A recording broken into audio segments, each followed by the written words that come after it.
Alright, you guys were right. I don't care if it was a small turnout.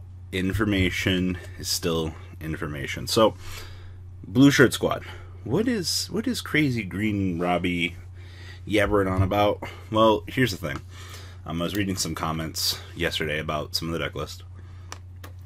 People were like, oh, the ARG was small, you know, like, this isn't relevant. Calm down. It's relevant in the information department. People really like starting points. So first off, Blue Shirt Squad, come on. Show me some love. I know you guys love information. You know, it's what we do.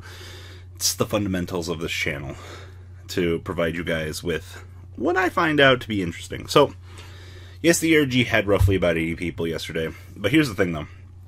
A lot of the deck list that were being played, I've heard a lot of people before this event this weekend, a lot of people didn't know where they wanted to head with Spirals. I've heard, oh no, Quick Fix and Droner at 1. What will we do? We can't play the deck right. It's not playable. The deck was playable. The deck had a very, very great performance this weekend. The deck finished in second place in Top Cut. So we had 8 rounds of Swiss because I believe it was what? No, would have been... No Green had 21 points, so it's 3, 6, 9, 12, 15, 18, 21. Yeah, 7 rounds of Swiss. Noah was 7-0. So after 7 rounds of Swiss, Noah was undefeated with Burning Abyss. And then Top Cut goes 16, 8, 4, and 2. Spirals did manage to, like I said, make it all the way to the finals, losing to Trickstars. Now, your breakdown was what? 2 Trickstars, 2 Pendulum Magicians, 1 Burning Abyss, 1 Draco, 1 Paleo. You honestly had like the whole entourage for the metagame, which it was very good. If you guys want to look back at the deck list yesterday, we had Draco, we had a Spiral for you guys to look at, and we had Noah's Burning Abyss deck up for you guys. Because people were like, oh my god, Burning Abyss? How? Well, you know, you just got to go 7-0 in Swiss, and as long as you're just smashing Rogue in the face and your opponent doesn't know how to play against your deck, you know, you're in a very good position. Here's the thing. Joel White, I believe he's on RIW. I was reading a topic before I posted this. It was like, someone was like, when are we going to confirm or acknowledge Team RIW? And, I mean, you guys just got acknowledged. They're from Michigan, I believe. RIW Hobbies is a shop up in Michigan, around Garden City. It's like right down the street from them. I've been seeing them vend a lot more events.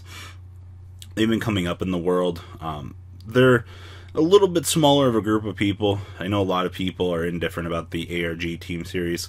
A lot of people like it. A lot of people don't like it. And they've had some success in the whole team circuit so far. So it's going well for them as a group of people, and just more success. So RIW, there's your recognition, just making people slightly more aware of things. So anyway, Joel White ended up winning the ARG today with Trickstars. Now, a few people were like, oh man, Trickstars. Here's the thing. The fact that Reincarnation still does not allow your opponent to attempt to play the game, literally, like, it's the ultimate concept of just punishing. Now, the OCG was doing kind of well with this before Reincarnation went to 1 there. So, be aware that this was a deck in the OCG for quite a while, but with the way that things power creeped out in their game, they had to eventually hit Reincarnation, because not allowing your opponent to play the game because of soft loops, as you see here, things like this will tend to get cleaned up. So we'll have to see. This might be the target on a future list, just because Konami does not like interactions that don't allow your opponent to play the game, i.e. set rotation and locking out the field spell zone. So, Joel's deck list. 1 triple Ash Blossom, 1 Gofu, triple Draw and Lockbird, triple Ghost Ogies, 1 Maxi, triple Cadenia, 1 Lilybell, triple Licorice. None of that new one. Triple Cosmic, 1 Dark Hole, 2 Desire, 1 Raigeki, triple Scapegoat, triple Terraforming, and triple Light Stage. Very standard, including Scapegoat. Honestly, the fact that, like, this deck has access to all the blue cards in the extra deck puts your opponent in a much worse situation. Being able to just stun the opponent and not allow them to play the game because of stupid stuff like Topological Bomber and Borreload that you pretty much just make for free. Yeah, I'll take it. And then, of course, 2 Solemn Strike, 1 Warning, and triple Reincarnation. Once again, literally, this deck does what it needs to do. Extra deck down here is 1 Omega. In case, for some reason, your opponent Ash Blossoms the activation of your Light Stage, because they don't want to hold it for the Cadenia, deck thinning 1 can be argued.